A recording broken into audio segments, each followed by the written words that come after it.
My name is Weston Slater, and I'm a CG generalist / Houdini artist at Ghost VFX. My name is Lina Engel, and I'm currently a compositor at Fat Belly VFX. Hello, I'm Niccolo Barco.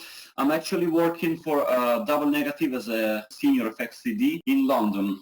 My name is Kim Walker, and I am the visual effects coordinator at Artifact Studios. Hi, my name is Andrea Grappis, and I'm an effects artist at the Mainframe Studios. My name is Kira Tchaikovsky, and I'm currently a 3D model and surfacing artist. I'm working at Icon. I'm James, and my current position is now senior lighting and compositing artist at Icon. My name is Irene Poo, and I am a technical artist at Phoenix Labs.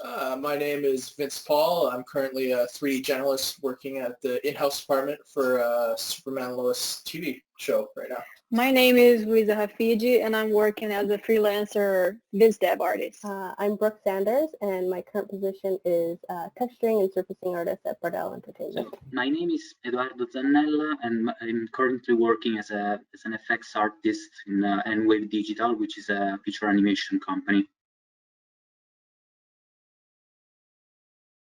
How I was prepared for post-grad was thanks to CG Masters. I knew how to function in a studio environment because at CG Masters they don't just teach you how to use the programs and there you go, good luck.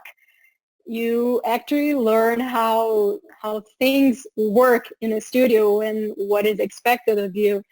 So basically they teach you how to survive in the real world. I was prepared for post-grad success because I already understood how a pipeline worked, and I already understood what it was like to work with a team in a small department and to interconnect with other teams in order to make a project a success. The lessons that I found most useful were, because the school is run kind of like a studio simulation, you're prepared for things like dailies and how to name and organize your folders and files properly so they don't get disorganized, and learning how to do notes properly is a really, really big one.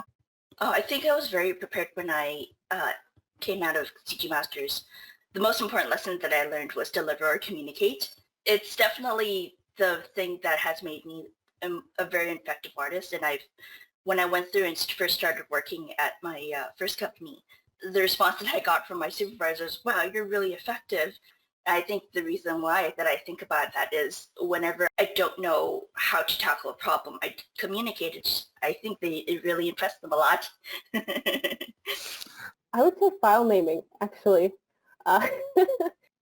Switching remotely, we actually have to name everything ourselves right now. We don't have the pipeline set up that way, so it definitely was handy to know how to name everything and where to find everything, and also the reviews. Learning how to take criticism is a skill and definitely helps when you are comfortable in your peer environment getting reviewed. What I have taken away and has been most useful without doubt and question is getting familiar with how things flow in production. Absolutely, that has been the biggest strength that I've taken from CG Masters.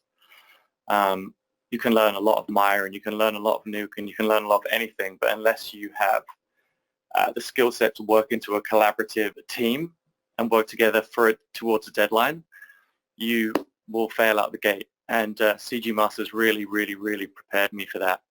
That is by far my biggest takeaway. I think one of the things that's still in my mind is like the 3 rules of dailies that we learn to use also as a guideline.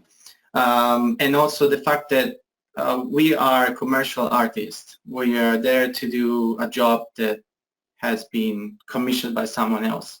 So to basically only do notes that are requested to us, and always, as I said before, communicate with our supervisor to let him know what's our progress, because they might have a better picture understanding of what's the final goal. So I think that's the most valuable lesson. I really believe that the key about the school was like teaching you about work ethics, especially in the matters of dailies, like how to behave in dailies. And okay, you might be sort of like intimidated when you're in dailies for the first time and having to deal with like supervisors or directors or whoever is like above you.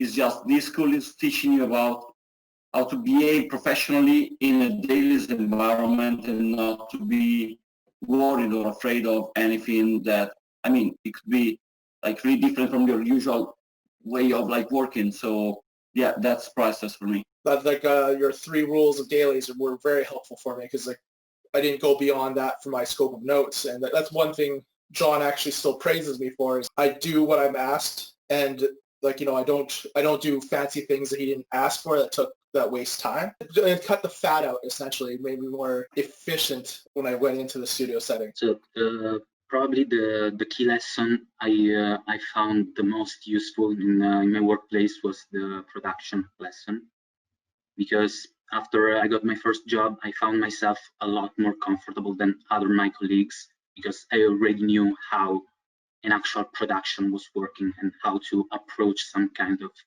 issues that normally comes up during any type of production.